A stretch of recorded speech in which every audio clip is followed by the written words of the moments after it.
அனைவருக்கும் காலை வணக்கம். இங்கே இருக்கிறவங்க எல்லாருமே இங்கிலீஷில் தான் பேச போகிறாங்க. ஸோ நான் தமிழிலேயே பேசுகிறேன்.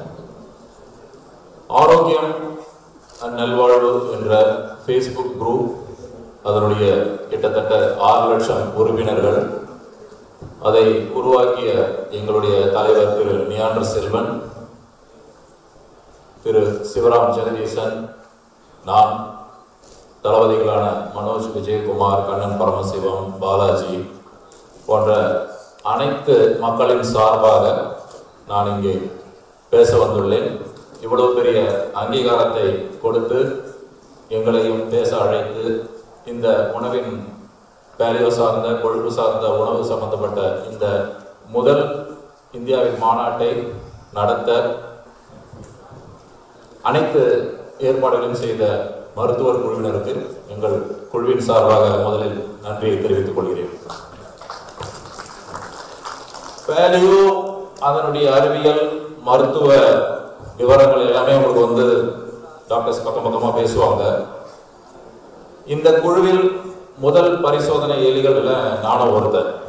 நியாண்டர் செல்வன் தான் முதல்ல இந்த உணவு முறையை அமெரிக்காவில் இருக்கும் பொழுது தன்னுடைய உடல் உபாதைகளுக்காக முயற்சித்து பார்த்து அதனுடைய பலன்களை ஃபேஸ்புக்கில் தமிழில் எழுத துவங்கினார். அது பலவிதமான சர்ச்சைகளுக்கு உள்ளாகி பிறகு எங்களுடைய குழுமம் துவக்கப்பட்டு இவர் எழுதுவதை பார்த்து இதில் என்ன இருக்கிறது, சாதாரண ஒரு உணவு முறை தானே, ஒரு விஷயத்தை குறைத்து ஒரு விஷயத்தை அதிகப்படுத்தி உண்ண வேண்டிய எளிமையான தூய்மையான ஒரு உணவு முறை என்ற அடிப்படையில் நாங்கள் அதன் உள்ளே நுழைந்து உண்டு பயனடைந்து, அதனால் எங்களை பார்த்து நிறைய மக்கள் உள்ளே இந்த உணவு முறையை துவங்க ஆரம்பித்து இன்றைக்கு லட்சக்கணக்கான மக்கள் இந்த உணவை எடுத்து ஆரோக்கியம் மீண்டிருக்கிறார்கள். அதில் ஆயிரக்கணக்கான மருத்துவர்களும் அடக்கம். நாங்க படித்த மருத்துவர்களா அல்லது டயட்டிஷியன்களா அல்லது உணவு சார்ந்த நிபுணர்களா என்று பலவிதமான பல முறை, ஆயிரக்கணக்கான முறை எங்களிடையே இந்த கேள்விகள் எழுப்பப்பட்டிருக்கிறது. நாங்கள் இதை எப்படி பார்க்கிறோம், மக்களிடையே இதை எப்படி எடுத்து சென்றோம், எப்படி இந்த உணவு மூலம் இத்தகைய ஒரு பெரிய நல்ல குணங்கள் அல்லது அதனுடைய இந்த வெறும் சாதாரண உணவின் மூலமாக தீர்க்க முடியாத பல சிக்கல்கள் எப்படி தீர்ந்தது, அதை பற்றிய ஒரு சுருக்கமான விஷயங்களை நான் பேச இருக்கிறேன். எங்களுடைய குழு, அந்த குழுவின் வளர்ச்சி, நாங்கள் எப்படி செயல்படுகிறோம், அதன் பின்னே இருப்பது என்ன, அதை பற்றி திரு மனோஜ் விஜயகுமார் அவர்கள் பேசுவார்கள். என்னுடைய குழுவில் இப்போ மிலிட்ரி அப்படின்னு அறிமுகப்படுத்தினாங்க. நான் பார்த்தீங்கன்னா மிலிட்ரியில் இல்லைங்க, நான் ஒரு எல்கேஜி டீச்சர். எங்களுடைய குழுவில் வரவங்களுக்கு ஏபிசிடி கற்றுக் கொடுக்குறது தான் என்னுடைய வேலை.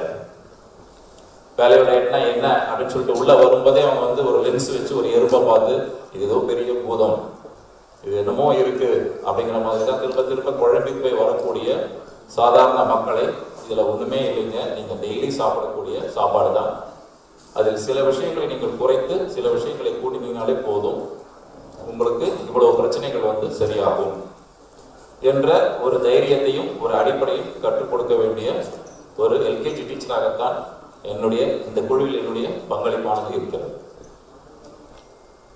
இதுக்கு என்ன படிச்சிருக்கணும், இது டாக்டரா நாங்கள் இதை எப்படி முன்னெடுக்கிறோம் அப்படின்னு நீங்க பாத்தீங்க அப்படின்னா, இது ஒரு சாதாரண ரெசிபி அப்படின்னு நினைச்சுக்கோங்க. ஒரு வீட்டுக்கு போறீங்க, யாரோ உங்களுடைய தெரிஞ்ச ஒரு வீட்டுக்கோ அல்லது ஒரு ஹோட்டலுக்கோ அல்லது ஏதோ ஒரு விசேஷத்துக்கு நீங்க போறீங்க, ஒரு குறிப்பிட்ட ஒரு ஃபுட்டு உங்களுக்கு நீங்க சாப்பிட்றீங்க, ரொம்ப டேஸ்டியா இருக்கு, என்ன கேட்பீங்க, இது எப்படி செய்வீங்க, என்னோட ரெசிபி என்ன, இது சாப்பிடும்போது எனக்கு டேஸ்டா இருக்கு, நல்லா இருக்கு. அதே மாதிரி தான் இந்த உணவுல பாத்தீங்கன்னா நீங்கள் சயின்டிபிக் எல்லாத்தையுமே நீங்க மறந்துடுங்க. சாதாரணமான அடிப்படை பேலியோல என்ன அப்படின்னு பாத்தீங்கன்னா, தூய்மையான உணவு தான் பேலியோ.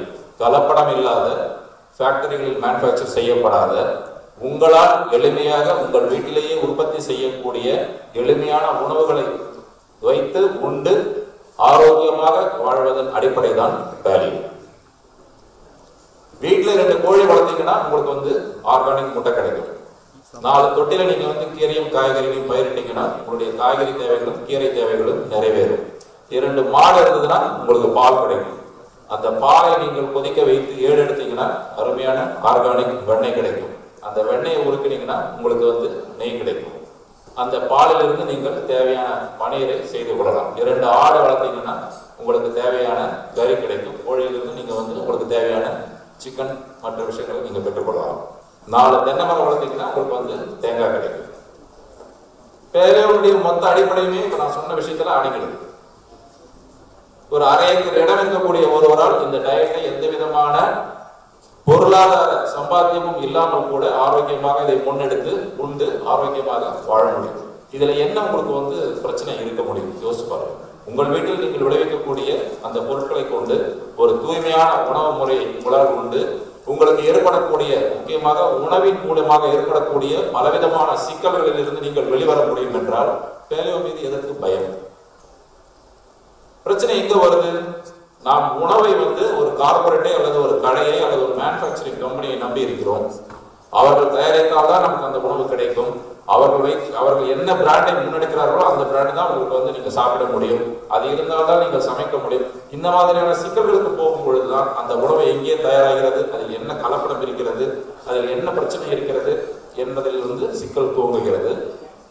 இரண்டாவதாக, நம்முடைய உணவு பழக்கம் என்பது பசி சார்ந்து இல்லாமல் ருசி சார்ந்ததாக இருக்கிறது. இது டேஸ்டியா இருக்கு, கலர்ஃபுல்லா இருக்கு, வாசனையா இருக்கு, அதனால நான் இதை சாப்பிட்றேன் அப்படின்னு தான் நான் வந்து பெரும்பாலான மக்கள் ஒரு உணவின் வந்து தேடி போறாங்களே தவிர்த்து, இந்த உணவு என்னுடைய கண்ணிற்கு நல்லது, இந்த உணவில் இந்த சத்து இருக்கிறது, இது என்னுடைய கிட்னிக்கு வந்து பாதிப்பு கொடுக்காது, இந்த உணவு என்னுடைய இருதயத்திற்கு நல்லது, இந்த உணவு என்னுடைய தோலுக்கு நல்லது அப்படிங்கிற மாதிரி யாராவது சாப்பிட்றாங்களா அப்படின்னு பாத்தீங்கன்னா இல்லை.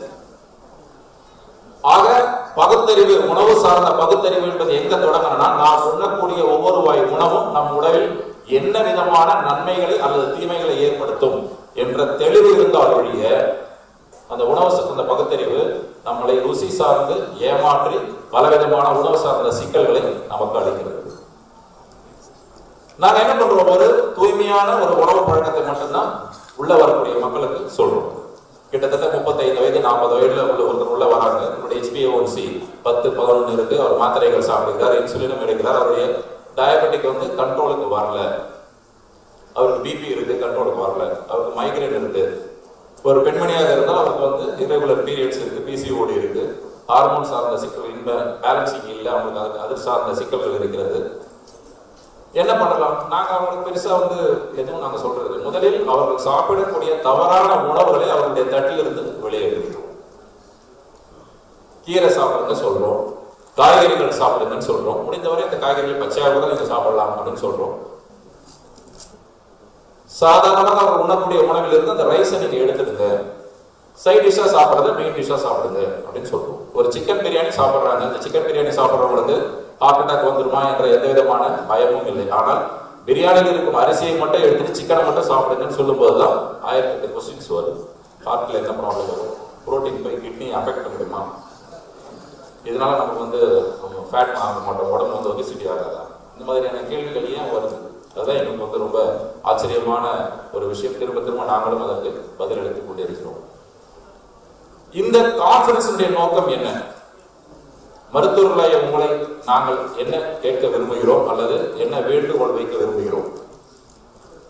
நீங்கள் விரும்பினாலும் விரும்பாவிட்டாலும் இன்றைக்கு பேலியோ என்பது தமிழ் கூறும் நல்லுலக மக்களால் கிட்டத்தட்ட ஒரு 25 to 30 லட்சம் மக்களுக்கு வந்து இந்த உணவு முறை சென்று சேர்ந்திருக்கிறது. நாங்கள் நவீன மருத்துவத்திற்கு எதிரானவர்கள் அல்ல, முழுவதும் அறிவியல் சார்ந்தே நாங்கள் வந்து இதுவரையும் பயணப்பட்டிருக்கிறோம், இனியும் நாங்கள் பயணப்படுவோம். இங்கே வந்திருக்கக்கூடிய மருத்துவர்களாய உங்களுக்கோ அல்லது உங்களுக்கு தெரிந்த மருத்துவர்களுக்கோ வந்து பேலியோனாக்கா இது வந்து சம்திங் ஃபேட் ஆயிடும், இவங்களுக்கு அதில் வந்து எந்த விதமான உடன்பாடும் இல்லை, அது வந்து லாங் லாஸ்டிங் வராது, அது வந்து சஸ்டைனபிலிட்டி கிடையாது, பலவிதமான கருத்துக்கள் இருக்கலாம். அதெல்லாம் நாங்கள் வந்து வரவேற்கிறோம், நாங்கள் வந்து மறுக்கவே இல்லை. உங்களுக்கு பேலியோ வந்து 100% உங்களுக்கு வந்து பிடிக்காம போகலாம், அது வந்து ஒரு கம்ப்ளீட் நெகட்டிவிட்டி உங்களுக்கு கொடுத்துருக்கலாம்.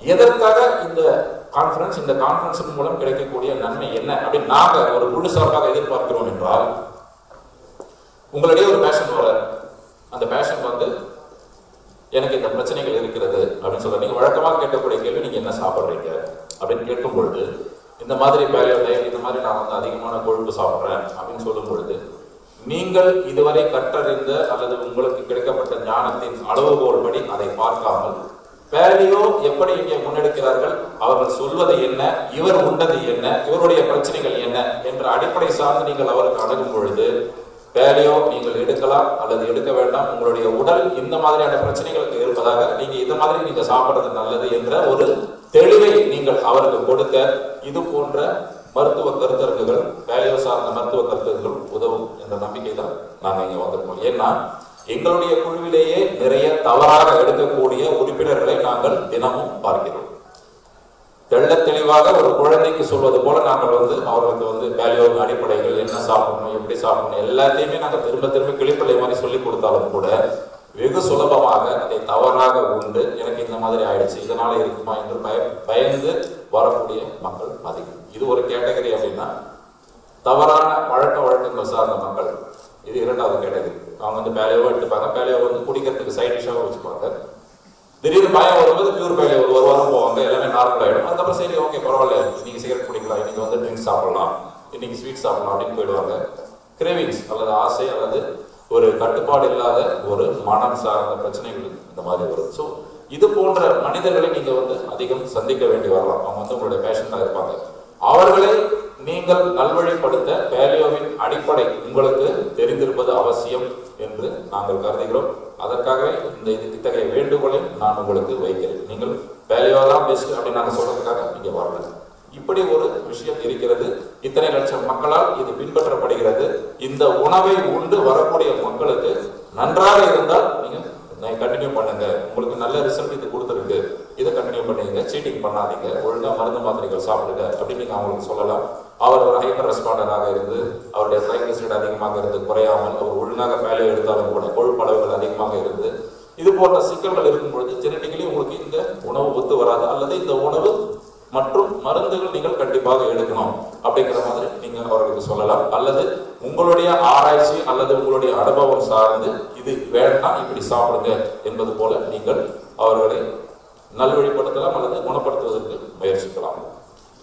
இது போக இன்றைய நவீன மருத்துவ உலகு என்பது அந்தந்த எந்த இடத்தில் நீங்கள் பணிபுரிகிறீர்கள் அல்லது எந்த இடத்தில் நீங்கள் மருத்துவமனை வைக்கிறீர்கள், எந்த இடத்தில் நீங்கள் மக்களை நோயாளிகளை சந்திக்கிறீர்களோ அவர்களுடைய இடம் சார்ந்து அவர்களுடைய உணவு பழக்க வழக்கம் சார்ந்து அவர்கள் என்ன செய்கிறார்கள் என்பது சார்ந்து சிறிய சிறிய ஆராய்ச்சிகள் நீங்கள் உங்கள் அளவில் மேற்கொள்ளும் பொழுது புரோட்டோகால் படி இல்லாமல் இவருக்கு டயபெட்டிக்கா உடனே நம்ம டயபெட்டிக் மெடிசன், இவருக்கு கொழுப்பு அதிகமாக இருக்கா உடனே ஸ்டாட்டின், அந்த மாதிரி உங்களுடைய புரோட்டோகால் சார்ந்து இல்லாமல் ஒரு ஸ்டெப் நீங்கள் முன்னாடி போய் எதனால் இவருக்கு இது வந்திருக்கக்கூடும் என்று நீங்கள் சிறிது ஆராய்ந்து செயல்படுத்தும் பொழுது ஒரு ஆரோக்கியமான ஒரு சமுதாயத்தை உங்களால் உருவாக்க முடியும். அதற்கான முக்கிய பங்கும் முழுமுதல் பங்கும் மருத்துவர்களாய் உங்களிடமே இருக்கிறது என்ற நம்பிக்கையின் அடிப்படையில் நாங்கள் இதை முன்வைக்கிறோம். எங்களுடைய குழுவில் தினமும் 300 ஒரு 500 ரிப்போர்ட்ஸ் எங்களுக்கு வரும். மெம்பர்களால் அனுப்பப்படும். எங்களுக்கு டயட் கொடுங்க, அதை நாங்கள் பார்ப்போம். எங்களுக்கு தெரிந்த வரையில் அதில் எந்த நம்பராவது அதிகமாக இருக்கிறது, ஏதாவது மருத்துவ சிக்கல்கள் இருக்கிறதுன்னா எங்களுடைய மருத்துவ குழுவினரிடம் நாங்கள் ஆலோசனை கேட்போம். சார் டாக்டர் இவங்களுக்கு இந்த ரிசல்ட் இந்த மாதிரி இவங்க என்ன பண்ணலாம், அப்போ எங்களுக்கு சொல்லுவாங்க இவங்களுக்கு இது வேண்டாம், இவங்களுக்கு இதை குறைவாக கொடுங்கள், இவங்களுக்கு இதை அதிகமாக கொடுங்கள் அப்படின்னு. அந்த தகவலை நாங்கள் அவர்களுக்கு சொல்லி நாங்கள் சொல்லக்கூடிய மிக முக்கியமான வாசகம் என்னவென்றால் தயவு செய்து உங்களுடைய குடும்ப மருத்துவரை பார்த்து ஆலோசனை பெறுங்கள். உங்களுக்கு தெரியாதில்லை, இன்றைய தேதிக்கு மக்கள் டாக்டரை விட ஃபேஸ்புக்கையும் வாட்ஸ்அப்பையும் அதிகமாக நம்புகிறார்கள். வாட்ஸ்அப்பில் ஒரு கேன்சருக்கு நீங்கள் கருஞ்சீரகத்தை அரைச்சி குடிங்கன்னா கவலையே படம் அரைச்சி குடிக்கிறாங்க. மருந்து சாப்பிட்றீங்கன்னா சாப்பிட்றீங்க. நாங்கள் பார்க்குறோம். டயபெட்டிக் சார் நான் அதிகபட்சமாக பார்த்த HbA1c லெவல் 17.5, அவருடைய ஆவரேஜ் சுகர் 500 ஒசூரில். சொல்ல நான் மருந்து மாத்திரை சாப்பிட்றதில்லை சார், ஏன்னா மாடர்ன் மெடிசன் ரொம்ப டேஞ்சரஸ் ஹெல்த்.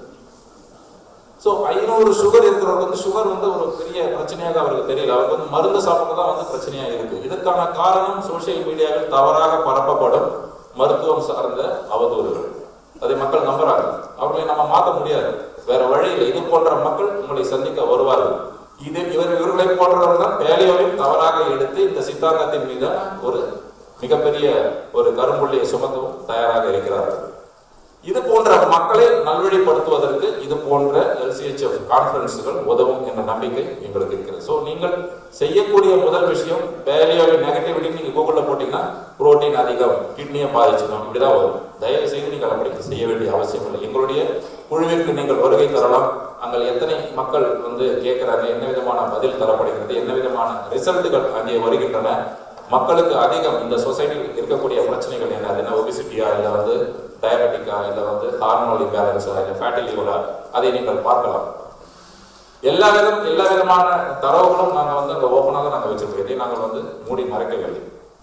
அது சார்ந்து உங்களுடைய ஆராய்ச்சிகள் அல்லது அது சார்ந்த தேடுதல்களை நீங்கள் துவங்கும் பொழுது நீங்களே ஒரு மாடிஃபைடுகளை எப்படி வெஸ்டர்ன் கண்ட்ரிலேருந்து முழுவதும் மீட் சாப்பிடக்கூடிய ஒரு விஷயத்தை நாங்கள் வந்து இன்றைக்கு வெஜிடேரியன் மக்களுக்கான வேலையாக மாற்றி பல வெஜிடேரியன் மக்களை டயபெட்டிக்ல இருந்து ஒபிசிட்டியில இருந்தும் நாங்கள் வெளியில கொண்டு வந்திருக்கோம். அந்த மாதிரி எங்களால் மருத்துவம் படிக்காத எங்களால் அது முடிந்த பொழுது இவ்வளவு ஆண்டுகள் இந்த துறையில் விற்பனர்களாக இருக்கும் உங்களுக்கு இது எளிதில் சாத்தியப்படக்கூடிய ஒரு சாதாரண உணவு முறை தான்.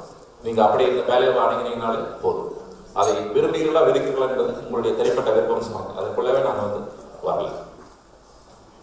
எப்படி இது வந்து சரியாக எல்லாருமே எங்ககிட்ட வந்து நாங்க ஏன் இதை வந்து இலவசமா பண்றோம், ஏன் வந்து பெருசா நாங்க தலையில தூக்கி வச்சுட்டு ஆடலை அப்படின்னா இது ஒரு சாதாரண ஒரு உணவு முறை. எந்த ஒரு மனிதரும் தூய்மையான சரியான அவர்களுடைய மரபணு சார்ந்த உணவுகளை உண்ணும் பொழுது அவர்களுக்கு உணவு சார்ந்த சிக்கல்களில் வரக்கூடிய பிரச்சனைகள் சரியாகும். ரொம்ப ரொம்ப எளிமையான அடிப்படை. நாங்கள் அப்படிதான் அதை போறோம். ஒருத்தர் வர பரோட்டா சாப்பிட்றேன், சப்பாத்தி சாப்பிட்றேன், நான் வந்து பொரித்த உணவு சாப்பிட்றேன், நான் சிகரெட் குடிக்கிறேன் தானே, நீங்க அதெல்லாம் பண்ணாதீங்க. எக்கு சாப்பிடுங்க, மீட் சாப்பிடுங்க, போன் சூப் குடிங்க, கீரை சாப்பிடுங்க, காய்கறிகள் சாப்பிடுங்க, உங்களுடைய உடம்பை வெயில்ல காமிங்க. ஃபர்ஸ்ட் நாங்கள் வந்து பிளட் டெஸ்ட் மக்களிடையே அறிமுகப்படுத்தும் பொழுது இதுதான் காரணம். நீங்க பாத்தீங்கன்னா கொங்கு மண்டலத்துல வந்து பாத்தீங்கன்னா ஆவரேஜ் விட்டமின் டி லெவல் எவ்வளவுன்னு பாத்தீங்கன்னா 4 வருஷத்துக்கு முன்னாடி நாங்க பார்க்கும்பொழுது அது வந்து ஒரு பெரிய விஷயமாவே முன்னெடுக்கல. இன்றைக்கு பாத்தீங்கன்னாக்கா சன்ஃபிளவர் ஆயில்ல கூட விட்டமின் டி கலந்துக்க ஆரம்பிச்சிட்டாங்க. ஸோ எளிமையாக வெயிலில் கிடைக்கக்கூடிய ஒரு விஷயம், அதை வந்து எளிமைப்படுத்தி தமிழில் நாங்கள் அதை எழுதினோம், மக்களிடையே கொண்டு சேர்த்தோம். வெயிலில் உங்க உடம்பை காமிங்க, வெயில்னால உங்களுக்கு வந்து ஸ்கின் கேன்சர் வராது, வெயிலில் உடம்பை காய்ச்சி ஸ்கின் கேன்சர் வந்ததுன்னா இன்னைக்கு ஒரு விவசாயி கூட உலகத்தில் உயிரோடு இருக்க மாட்டாங்க, நம்புங்க, உங்களுக்கு அதுக்கு க்ரீம் தேவையில்லை, வெயில் தான் எல்லா உயிரினத்துக்கும் அடிப்படை. நடங்க சொன்னோம். நடக்க முடியாம சும்மா உட்கார்ந்துட்டு இருந்த மக்களை வந்து 1 மணி நேரமாவது நீங்க நடங்கன்னு சொன்னோம், உடம்பை வெயில காமிங்கன்னு சொன்னோம், ஒரு நாளைக்கு 2-3 லிட்டர் தண்ணி குடிங்கன்னு சொன்னோம். கண்டதை குடிச்சிட்டு இருந்தாங்க, சத்து பானம் நினைச்சிட்டு, தண்ணியை விட மிகப்பெரிய சத்து பானம் எதுவும் இல்லை, அதை குடிங்க அப்படின்னு சொல்றோம். இதற்கான ஆராய்ச்சி தரவுகள், கட்டுரைகள் இது எல்லாமே வந்து ஆங்கிலத்திலிருந்து தமிழில் மொழிபெயர்த்து மக்களிடையே நாங்கள் கொண்டு சென்றோம். எங்களுடைய குழு அளவிற்கு அறிவியல் சார்ந்த கட்டுரைகள் தமிழில் எழுதப்பட்ட ஒரு குழு அல்லது ஒரு புத்தகமோ அல்லது ஒரு விஷயம் இங்கே எங்கேயுமே இல்லை. ஸோ அந்த விஷயத்துல வந்து நிறைய மக்களை நாங்கள் வந்து சென்று சேர முடிந்தது. இது போன்ற பல மீட்டிங்குகளும் நாங்கள் வந்து பொதுமக்களுக்காக நடத்தி இருக்கிறோம். இதனால் பலனடைந்த மக்கள் அவர்கள் மூலியமாகவும் நிறைய மக்கள் வந்து இந்த உணவு பழக்கத்திற்கு மாற ஆரம்பித்தார்கள். ஆக பேலியோ என்பது பொதுமக்களிடையே இப்போ வந்து ஒரு பெரிய புதுமையான சொல் அல்ல. ஆனால் இன்றைக்கு அடுத்த கட்டமாக எதை நோக்கி நகர்ந்திருக்கிறது என்றால், வழக்கம் போல மக்களின் சோம்பேறித்தனம். இப்பதான் நமக்கு வந்து வெயிட் குறைக்கிறதுக்கு தெரியும், மைக்ரேன்ல இருந்து வெளில வரதுக்கு தெரியும், டயபெட்டிக்ல இருந்து வெளில வரதுக்கு தெரியும், அதனால நம்ம வந்து சீட்டிங் பண்ணலாம், இல்லை இதை விட்டு வெளியில போகலாம். திரும்ப நாங்கள் லைஃப் ஸ்டைல் என்று சொல்லி இதை அறிமுகப்படுத்தி அவர்களை மாற்ற நினைத்தாலும் ஏதோ ஒரு காரணத்தை சொல்லி அவர்கள் மீண்டும் அந்த வழக்கமான உணவு முறைக்கு சென்று திரும்பவும் அந்த பிரச்சனைகளை அவர்கள் மேலே கொண்டு வராங்க. டாக்டர் பிரகாஷ் என்னுடைய குரூப்ல பாத்தீங்கன்னா கால் எடுக்க வேண்டிய ஒரு பேஷண்ட்டை வந்து குணப்படுத்தியிருக்காங்க. இன்றைக்கு அவங்க வந்து காலை எடுக்கல, நடந்துட்டு ஒரு டயபெட்டிக் ஒரு பெண்மணி. அந்த போட்டோஸ்லாம் நீங்க பாத்தீங்கன்னா உங்களுக்கு வந்து ஒரு மிகப்பெரிய ஆச்சரியமாக இருக்கக்கூடிய, ஏன்னா உங்களுடைய சித்தாந்தத்தின்படி அந்த கால் அகற்றப்பட வேண்டிய கால் அது ஒன்று சேர்ந்திருக்கிறது. இன்னைக்கு வந்து அவங்க வந்து நார்மல் பர்சனாக நடக்கிறாங்கன்னா அது எப்படி? ஸோ அந்த அறிவியல் தான் நீங்க வந்து உங்களுடைய படிப்பு சார்ந்து நீங்கள் அதை முன்னெடுத்து ஆராய்ச்சிகள் செய்து நாங்கள் செய்ததை விட 1000 மடங்கு சிறப்பாக இந்த உணவை நீங்கள் மாற்ற முடியும் பொழுது நிச்சயமாக தமிழகத்தையும் இந்தியாவையும் ஒரு ஆரோக்கியம் சார்ந்த வல்லரசாக மாற்ற முடியும் என்ற நம்பிக்கை எங்களுக்கு இருக்கிறது. அதை நோக்கித்தான் நாங்களும் பயணிக்கிறோம். அதற்கு மருத்துவர்களுடைய உங்களுடைய ஒத்துழைப்பு என்பது மிகப்பெரிய பலமாக இருக்கக்கூடும். ஆக இந்த கான்ஃபரன்ஸ் மூலம் இதிலிருந்து நீங்கள் செல்லும் பொழுது நான் உங்களை வேண்டி விரும்பி கேட்டுக்கொள்வது ஒன்றுதான், இதனுடைய அடிப்படை மற்றும் அறிவியலை தயவு செய்து நேரம் செலவழித்து தெளிவாக நீங்கள் அறிந்து கொண்டால் இந்த உணவு முறை மூலம் ஆயிரக்கணக்கான மக்களை நீங்கள் ஆரோக்கியம் அளிக்க முடியும். நான் சொல்றது வெறும் ஃபுட்டு மட்டும் கிடையாது, நிச்சயமாக அவர்களுக்கு நீங்கள் அளிக்கக்கூடிய மருந்துகள் குறையும். என்னை குணப்படுத்திய டாக்டர் என்று உங்களுடைய புகழ் உங்களுடைய பேஷண்ட்களாலே அது வந்து பரவும். நிறைய மக்களுக்கு வந்து நன்மை கிடைக்கும். இதற்கான விஷயங்களை நாங்கள் புத்தகமாகவும் எழுதியிருக்கிறோம். எங்களுடைய குழுவிலும் நிறைய கட்டுரைகள் மருத்துவர்களாலும் நாங்கள் படித்த அல்லது எங்களுடைய அனுபவம் சார்ந்தும் எழுதப்பட்டிருக்கிறது.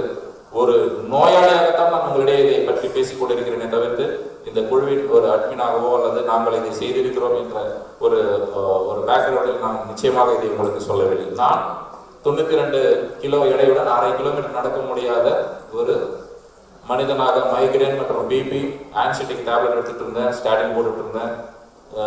இவ்வளவு பிரச்சனைகளோட கிட்டத்தட்ட ஒரு 5 வருடங்களுக்கு முன்னால் நான் துன்பப்பட்டிருக்கும் பொழுது இந்த உணவு முறை என்னை காப்பாற்றியது.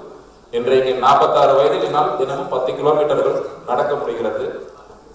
37-38 வயதில் நான் இருந்ததை விட என்னால் இளமையாக இருக்க முடிகிறது. மக்களிடையே நல்ல விஷயங்களை கொண்டு சேர்க்கக்கூடிய அளவிற்கு பல உணவு சார்ந்த மருத்துவம் சார்ந்த ஞானத்தை இந்த உணவு முறை எங்களுக்கு வழங்கி இருக்கிறது.